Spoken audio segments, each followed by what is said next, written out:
Hi, it's lady bird time. இன்னைக்கு மதியம் லஞ்சுக்கு என்ன செஞ்சேன் அப்படின்னு பார்க்கலாங்க. எனக்கு ஸ்கூல் லீவு தான், ஹஸ்பண்டுக்கு மட்டும்தான் இன்னைக்கு லஞ்ச் பேக் பண்ணேன். அதனால கொஞ்சம் சிம்பிளாக தான் செஞ்சுருந்தேன். எனக்கும் இப்போ தான் தொண்டை கொஞ்சம் சரியாகிக்கிட்டே வருது, இன்ஃபெக்ஷன் ஆயிருந்தது.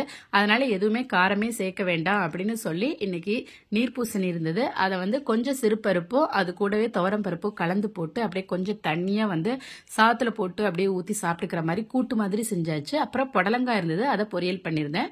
புடலங்காய் எப்பயுமே நீங்கள் நல்லா நறுக்கிட்டு உப்பு போட்டு நல்லா பிசைஞ்சு ஒரு 5 நிமிஷம் ஊற வச்சுட்டு அதுக்கப்புறம் நார்மல் வாட்டரில் நல்லா கழுவிட்டு அதுக்கப்புறம் சமைச்சிங்க அப்படின்னா அந்த புடலங்காயில் உள்ள மேலே உள்ள அந்த மரமரப்பு போய் நல்லா சாஃப்டாக வேகும். காயுமே ரொம்ப டேஸ்ட்டாக இருக்குங்க.